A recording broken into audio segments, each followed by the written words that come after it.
ہماری آج کی گفتگو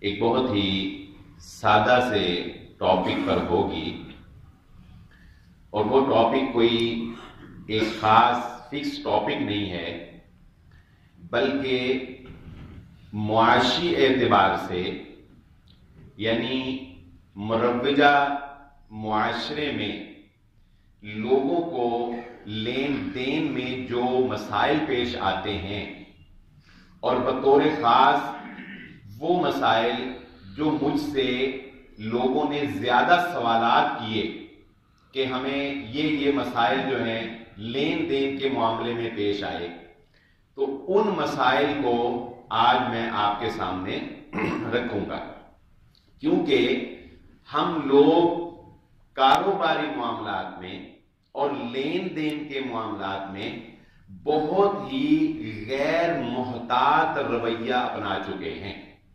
غیر محتاط رویہ اس اعتبار سے کہ ہم میں سے زیادہ تر اشخاص کا نظریہ یہ ہے کہ ہمیں مال آنا چاہیے، کوئی بھی نیا طریقہ یا کوئی بھی کاروبار کا جدید لین دین کرنے سے پہلے ہم کسی بھی صاحب علم کے پاس جا کے مشورہ نہیں کرتے یا اس سے نہیں پوچھتے کہ یہ ایک نئی صورت کاروبار کی آئی ہے، یہ ایک نیا طریقہ لین دین کا آیا ہے، تو آیا اس طریقے سے لین دین کرنا یا اس طریقے سے کاروبار کرنا کیا یہ جائز ہے یا کہ ناجائز؟ اس لیے چند وہ صورتیں جو معاشرے میں رائج ہیں، انشاءاللہ آج ہم ان کے بارے میں جاننے کی کوشش کریں گے۔ سب سے پہلی چیز یہ بات سمجھنے کی ہے کہ ہمارے ہاں چیز کو فروخت کرنے کے لیے اور اس کی سیل کو بڑھانے کے لیے ایک طریقہ کار اختیار کیا جاتا ہے کہ اس پروڈکٹ کے ساتھ مزید کچھ انعام جوڑ دیا جاتا ہے۔ مثال کے طور پہ کمپنی یہ کہتی ہے کہ اگر آپ ہم سے 5 سوٹ لیتے ہیں تو اس کے بدلے ہم آپ کو 1 سوٹ فری دیں گے، یا عام طور پہ یوں ہوتا ہے، مثلا رفان والے اپنی کسی پروڈکٹ کے ساتھ ایک بچے کا کھلونا اٹیچ کر دیتے ہیں۔ آپ میکڈونلڈ کا برگر لیتے ہیں، اس کے ساتھ ایک کھلونا مل جاتا ہے۔ تو یہ انعامات جو ساتھ جوڑے جاتے ہیں، یا بسا اوقات قرعہ اندازی کے ذریعے سے انعام دیا جاتا ہے کہ کوپن مل جاتا ہے اتنی خریداری کرنے والے کو، اور بعد میں کمپنی جو ہے وہ ایک قرعہ اندازی کرتی ہے اور اس پر انعام دیا جاتا ہے۔ یہ سارے طریقے جو رائج ہیں یہ اس لیے ہوتے ہیں کہ تاکہ ان کی پروڈکٹ جو ہے وہ زیادہ سے زیادہ سیل ہو۔ یہ طریقے اپنی نوعیت میں بالکل جائز ہیں، اس میں کوئی ایسی حرج والی بات نہیں ہے، لیکن ان میں صرف ایک طریقہ جو ہے وہ جائز نہیں ہے، جس کی طرف نشاندہی کرنا ضروری ہے، اور علماء کرام نے اس کو تحقیق کر کے ناجائز قرار دیا۔ وہ ایک ایسا اصول ہے جس میں اور بھی طریقے ہمارے ہاں رائج ہیں، وہ سامنے آئیں گے کہ آپ جب کسی سے رقم دے کر چیز خریدتے ہیں تو چیز تو آپ نے خرید لی، اس پر انعام بھی آپ وصول کر سکتے ہیں، لیکن وہ انعام نقد رقم کی صورت میں نہیں ہونا چاہیے۔ یہ بات ذہن نشین رکھ لیں، یعنی ایک سوٹ کے ساتھ اگر آپ کو اس پیکٹ میں وہ 100 روپیہ ڈال کر نقد رقم دیتے ہیں تو یہ بے جائز نہیں ہوگی۔ رسول ایک اصولی بات ذہن نشین رکھیں، رسول اللہ صلی اللہ علیہ وآلہ وسلم نے سونا چاندی درہم کے بدلے درہم کی بے جو ہے اس کو ناجائز قرار دیا ہے، سوائے اس کے کہ یہ نقد ہو اور برابر ہو، سوائے اس کے کہ یہ کیا ہو، نقد ہو اور برابر ہو۔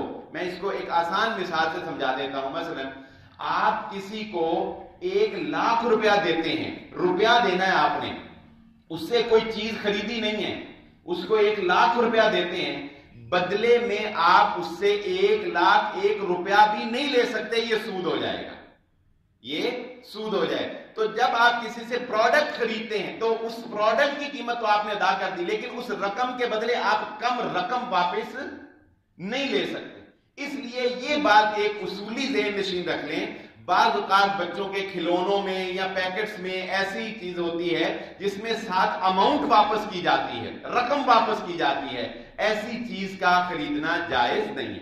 ہمارے ہاں آپ نے دیکھا ہوگا یہ بسوں والے، بلکہ جن دکانداروں پہ دکانداری، چھوٹی دکانداری زیادہ ہوتی ہے، وہاں پر پیکٹس میں لوگ سکے دیتے ہیں، پیکٹس میں لوگ سکے دیتے ہیں. وہ 100 روپیہ یعنی 100 روپیہ لیتے ہیں اور 95 روپے کا سکے دیتے ہیں، یا جتنے بھی وہ کم دیتے ہیں. یہ پیسے کے بدلے پیسہ ہے اور یہ ناجائز ہے. پیسہ دے کر پیسہ لینا. اسی طرح آپ چینج لینے جاتے ہیں، مثال کے طور بینک سے آپ چینج لیتے ہیں تو بینک تو اتنی دے دیتا ہے، لیکن اگر آپ کسی کرنسی والے کے پاس جاتے ہیں چینج لینے کے لیے، آپ اس کو کہتے ہیں میرے پاس 5000 کا نوٹ ہے، مجھے 50 والی کاپی دے دو، چاہے وہ نئی فریش کیش دے یا آپ کو پرانا کیش چینج کے لیے دے، وہ کہتا ہے کہ میں 5000 روپے پہ 100 روپیہ اوپر لوں گا. تو یہ جائز نہیں ہے، یہ سود ہے، کیونکہ یہ پیسے کی نقل و حرکت ہو رہی ہے، پیسے کی بیع ہو رہی ہے. تو اسی طرح سونا ہو، چاندی ہو، درہم ہو، روپیہ، ڈالر، کوئی بھی نقد جو رقم ہے، جب آپ نقد رقم کسی کے ساتھ ڈیل کریں گے تو وہ برابر ہونی چاہیے، اس میں کوئی کمی اور بیشی نہیں ہونی چاہیے. یعنی ایک چھوٹی سی بات سے ہم اپنے رزق کو حرام کر رہے ہیں. یعنی یہ سکے لینا ہماری ضرورت ہے، اور بہت سے لوگ جو ہیں ان کو علم ہی نہیں ہے، وہ ہر روز بندے لگے ہوئے ہیں، وہ صبح آتے ہیں پیکٹ دیتے ہیں، وہ ان کو 100 روپیہ دیتے ہیں اور وہ ان سے 95 روپے کے سکے لے لیتے ہیں، جبکہ انہیں اندازہ ہی نہیں ہے کہ انہوں نے کتنا بڑا گناہ کیا کہ انہوں نے سود سے اپنے دن کا آغاز کیا، انہوں نے اپنی کمائی کے اندر سود شامل کر لیا. ہم میں سے بہت سے لوگ اس نادانی کا شکار ہیں کہ اپنی صاف ستھری کمائی کو بھی اپنی چھوٹی سی غلطی کی بنیاد پر وہ حرام کر لیتے ہیں. مثال کے طور پہ ایک جنرل سٹور والا ہے، ایک عام دکاندار ہے، وہ ساری حلال پروڈکٹ سیل کر رہا ہے، ساری حلال چیزیں بیچ رہا ہے، لیکن ان حلال چیزوں کے ساتھ ساتھ اس نے سگریٹ بھی رکھے ہوئے ہیں، سگریٹ نشہ آور چیز ہے، حرام ہے، اس کی کمائی حرام ہے. اب آپ بتائیں، ہر چیز حلال ہے، سگریٹ سے کتنی کو وہ آمدن کما لیتا ہوگا، لیکن اگر روزانہ کا وہ 1000 روپیہ کماتا ہے تو اس میں 100 روپیہ وہ حرام کی آمیزش کر لیتا ہے. اس 100 روپے کو وہ الگ کر سکتا ہے، اس کی کمائی حرام ہو گئی، اس نے اپنے پاؤں پر خود کلہاڑی مار لی. اللہ رب العزت نے اسے حلال ذرائع عطا کیے تھے، لیکن چھوٹے سے نفع کے لیے، تھوڑی سی لالچ کے لیے اس نے بذات خود اپنی کمائی کو حرام کر لیا. تو اس لیے بہت سے ہمارے بھائی جو اس قسم کے گناہوں کے اندر اور اس قسم کی غلطیوں کے اندر ملوث ہیں، جب انہیں علم ہو، پہلی بات تو یہ کوشش کیا کریں جاننے کی، کوشش کیا کریں پوچھنے کی. کوئی نیا طریقہ رائج ہو اس سے پوچھ کے آگے چلا جائے. ہماری مسجد کے 2 نمازی ہیں، یہ بھائی حارث بیٹھے ہوئے ہیں، انہوں نے مجھ سے سوال کیا، اور اسی طرح ایک اور نمازی بھائی ہمارے بڑے ریگولر ہیں، انہوں نے مجھ سے یہ سوال کیا تھا. بڑا اہم سوال ہے، میں یہ چاہتا ہوں آپ کے سامنے پیش کر دیا جائے. انہوں نے مجھ سے سوال کیا، ایک شخص جو ہے وہ کسی کمپنی میں یا کسی بھی شخص کے پاس اپنی رقم انویسٹ کرتا ہے، پیسے جمع کرواتا ہے. مثال کے طور پر کہتا ہے جی 10 لاکھ روپیہ میں آپ کے پاس جمع کرواتا ہوں. کمپنی کا مالک یہ کہتا ہے کہ ٹھیک ہے، مجھے اپنے کاروبار کی نوعیت کا پتہ ہے، میرا کاروبار پروفٹ میں ہی جا رہا ہے، میں تمہیں 10 لاکھ روپے پر 10,000 روپیہ مہینہ ایک اندازے کے مطابق کہ میرا پروفٹ اتنا ہوگا، میں 10,000 روپیہ مہینہ تمہیں دیتا ہوں، کیا ایسا کرنا جائز ہے؟ تو سن لیجئے، ایسی انویسٹمنٹ کرنا جس میں حساب کتاب نہ ہو اور اندازے کے ساتھ اماؤنٹ مقرر کر لی جائے، وہ کہتے ہیں کہ مالک جو ہے اس کا کاروبار اس نوعیت کا ہے، اتنا وسیع ہے یا اس نوعیت کا ہے کہ وہ سال بعد حساب کر کے پیسے نہیں بتا سکتا. تو علماء کا اس بارے میں واضح فتویٰ یہ تھا کہ ایسی مبہم انویسٹمنٹ کرنا حرام ہے، جائز نہیں ہے. یہ تو ممکن ہے کہ وہ ماہانہ 10,000 روپیہ دے، لیکن سال کے بعد اسے پورا حساب کر کے بتانا ہوگا کہ آپ کی رقم اس کاروبار میں انویسٹ ہوئی، اس میں اتنے پیسے پروفٹ ہوا، یہ اخراجات تھے، آپ کا 1% یا 2% تھا. کمپیوٹرائز دور ہے، ہر چیز کے سافٹ ویئر بن جاتے ہیں، لیکن پھر بھی اگر یہ ممکن ہی نہیں ہے جیسا کہ بھائی نے بتایا کہ جنہوں نے انویسٹمنٹ کی کہ وہ ممکن نہیں ہے مالک کے لیے یہ کرنا کہ وہ حساب کر کے پیسے دے. تو پھر جب حساب ہی نہیں ہے, ایک اندازے سے پیسے دیے جا رہے ہیں, تو یہ سود نہیں ہے تو اور کیا ہے؟ یہ سود ہی ہے جو کہ اپنے آپ کو دھوکہ دینے کے لیے ہم اس کو کر لیتے. پروفٹ میں جا رہے ہیں لیکن کتنا پروفٹ ہے, اور خدا نہ خواستہ اگر نقصان ہو جاتا ہے تو کیا نقصان میں وہ کس طرح اس کی پرسنٹیج ہوگی. تو بہت سی شراکت داریوں کے معاملات ہمارے سامنے ایسے آتے ہیں جو لوگ مبہم شراکت داری کرتے ہیں, کوئی چیز واضح نہیں ہوتی. تو یاد رکھ لیجیے یہ بات, کوئی بھی جو بے ہے, کوئی بھی جو لین دین ہے, اس میں کوئی چیز مبہم نہ رکھا کریں. ہر چیز کو تحریر میں لا کر واضح ہونا چاہیے, اور اس کا ایک بیلنس, ایک حساب ہونا چاہیے. چاہے وہ حساب آپ طے کر لیں, سال بعد کریں, 2 سال بعد کریں, جو بھی آپ کی کاروبار کی نوعیت. تو کسی بھی ایسے ادارے میں یا کسی بھی ایسے شخص کے پاس پیسے انویسٹ نہیں کیے جائیں گے جو اپنے کاروبار کا سال بعد یا 2 سال بعد آپ کو حساب پیش نہ کر سکتا ہو, یا اس کے اندر یہ صلاحیت نہ ہو. وہ سود کے ضمن میں آ جائے گا, اور ایسی انویسٹمنٹ جو ہے وہ حرام ہے. ہمارے ہاں ایک عجیب سا یہ ٹرینڈ جو ہے یہ نکل آیا ہے, یہ چھوٹے ہوٹلوں کے اوپر اور یہ چائے والے کھوکھے جو ہیں ان کے اوپر, اور ان کی اب بڑی تیزی سے جو ہے بہتات ہو رہی ہے. اور وہ کیا ہے کہ ایک چائے والا ایک دکان کھولتا ہے, اور وہ اس کے اوپر, ٹیبل کے اوپر ہی آپ نے دیکھا ہوگا, لوڈو بنا دیتے ہیں. لوگ لوڈو بھی کھیل رہے ہیں اور ساتھ ساتھ چائے بھی پی رہے ہیں.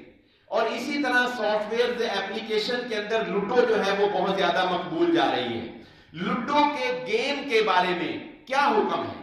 جو ہم گیمز کھیلتے ہیں, سب سے پہلے تو یہ بات ذہن نشین رکھ لیں, اپنے بچوں کو ہم جوئے کی رقم کھلاتے ہیں, ہمیں پتہ ہی نہیں.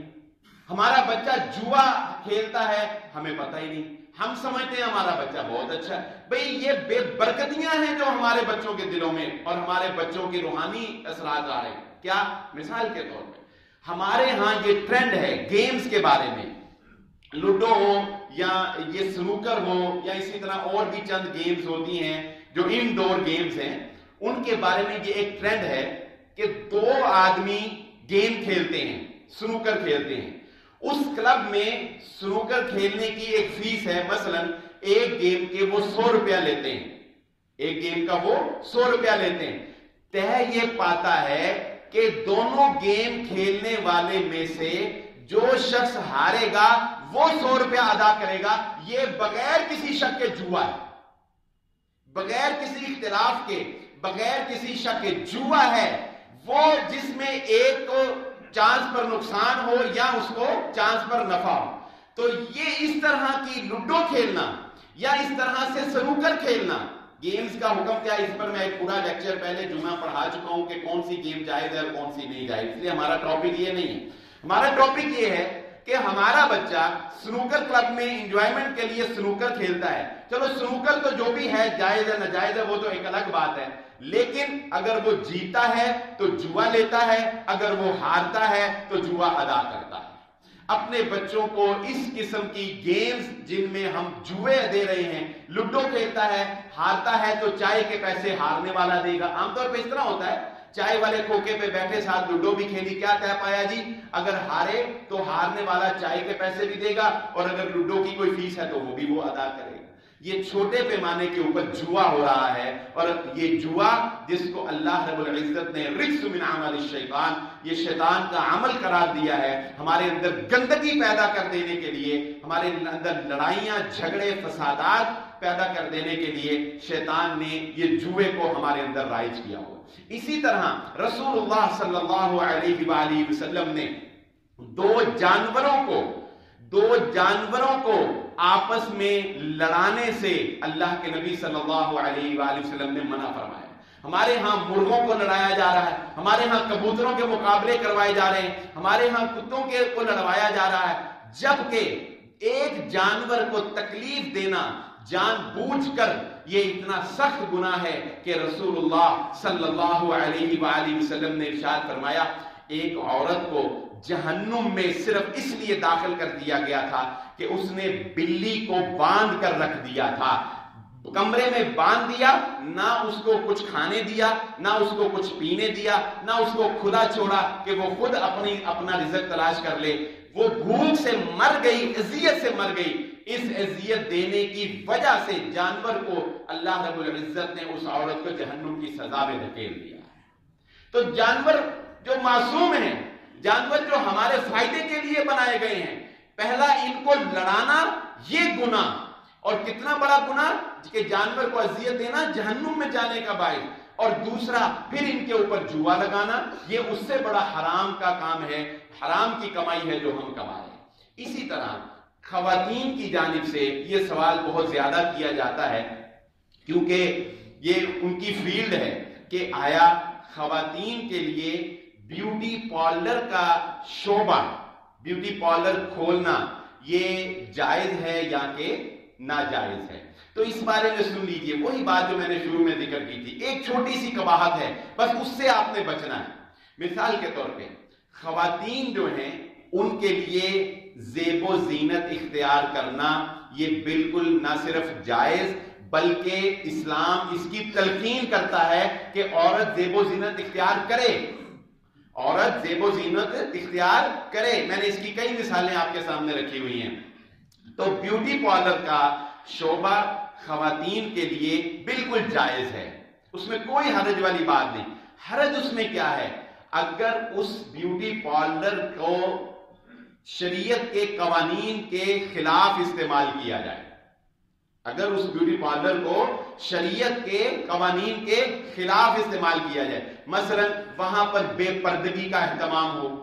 بہت سے بیوٹی پارلر ہیں جہاں پر دلہن کو تیار کرنے کے بعد فوٹو سیشن کیا جاتا ہے اور ان کی تصاویر بعد میں اپنے پیجز کے اوپر، ویب سائٹس کے اوپر اپلوڈ کی جاتی ہیں، یہ بتانے کے لیے کہ دیکھیں ہم نے کتنی اچھی دلہن تیار کی. اور اس میں سب سے بڑی جو قباحت ہے جو اس پیشے کو حرام کی طرف لے جاتی ہے بیوٹی پارلر کو، کیونکہ بہت سی بیچاری خواتین مجبوراً اس شعبے کو اختیار کیے ہوئے ہیں. اس میں جو سب سے بڑی قباحت ہے جو حرام کی طرف لے جاتی ہے وہ دو ہیں جو مجھے سمجھ میں آئی ہیں. نمبر ایک کہ رسول اللہ صلی اللہ علیہ وآلہ وسلم نے لعنت فرمائی ہے یہ ابرو کے بال بنانے والی اور بنوانے والی پر.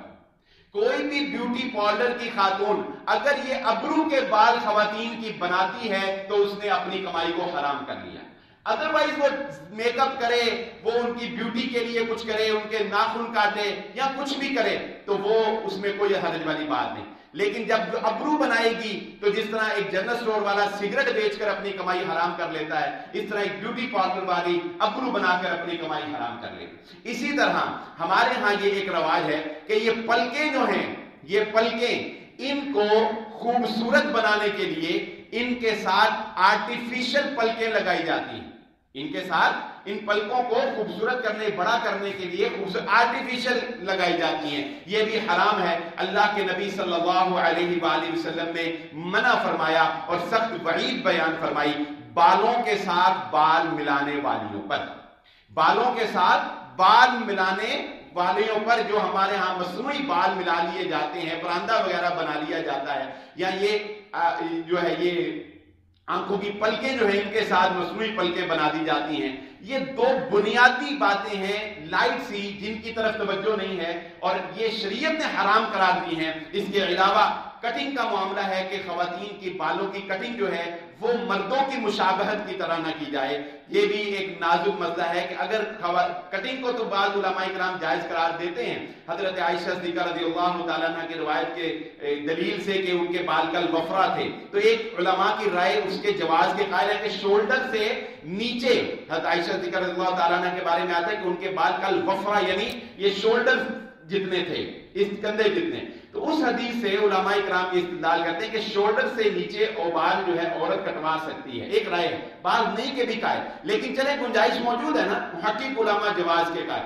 تو اس سے نیچے وہ کوئی ایسا مسئلہ ہے. لیکن خواتین کے ایسے بال کاٹنا جو مردوں کی مشابہت ہو یا غیر مسلم خواتین کی مشابہت میں ہو تو یہ حرام ہے.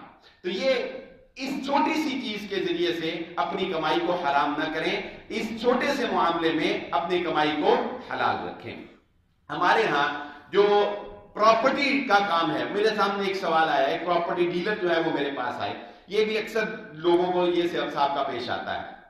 مثال کے طور پہ وہ کہتے ہیں کہ ایک پلاٹ بیچنے والا یہ کہتا ہے کہ میرا پلاٹ 5 لاکھ روپے میں آپ سیل کروا دیں۔ بیچنے والے نے جو بھی اس نے ایسٹیمیٹ لگایا اپنی عقل فہم کے مطابق، اس نے کہا پراپرٹی ڈیلر والے سے کہ میرا پلاٹ آپ 5 لاکھ روپے میں سیل کروا دیں۔ ٹھیک ہے جی، اس نے اپنا کمیشن لینا ہے نا سیل کروانے کا، جو کہ بالکل جائز ہے۔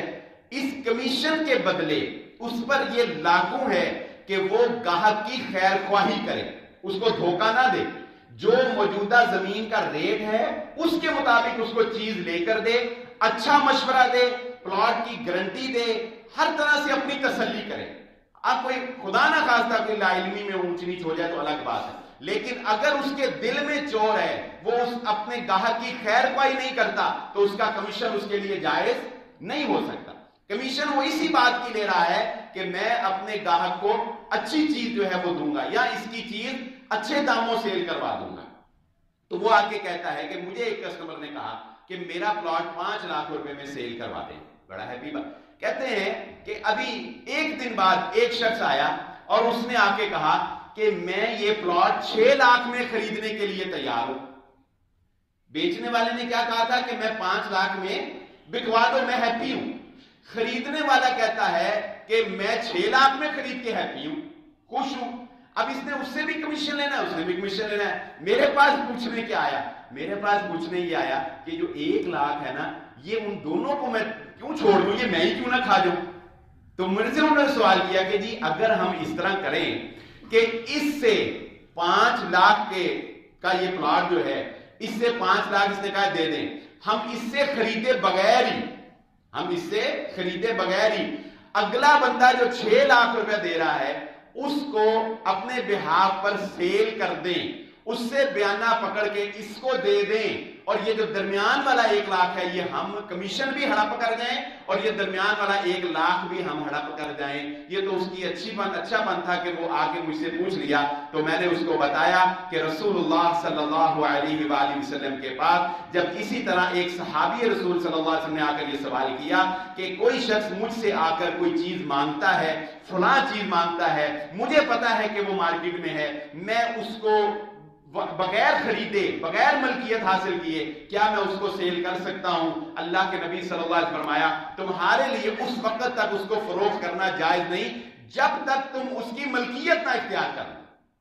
جب تک وہ پلاٹ آپ نے اگر خود 6 لاکھ کا بیچنا ہے تو پہلے آپ اس سے 5 لاکھ کا وہ پلاٹ خریدیں، پہلے اس سے خریدیں۔ جب آپ 5 لاکھ کا خرید لیں گے اب وہ آپ کی ملکیت ہو گیا، چاہے آپ اس کو 2 لاکھ دے کر خرید لیں، باقی ٹائم لے لیں، جو بھی چلتا ہے، لیکن ایک دفعہ اس سے وہ پلاٹ آپ کو خریدنا پڑے گا۔ میں نے کہا پہلے آپ اس سے خریدیں، خریدنے کے بعد پھر اس کو 6 لاکھ کا بیچیں۔ کہتا ہے میں وہ کو خرید لا تھا جو مکر گیا تھے پھر آگے نا کاروبار میں کہتا ہے جی 5 لاکھ کا میں کو تو خرید رہا ہوں، پر جو 6 لاکھ کا گاہک جڑا انہیں 5,000 ٹوکن دیتا جو مکر گیا تھا پھر، تو میں کہ یہی تو مسئلہ ہے۔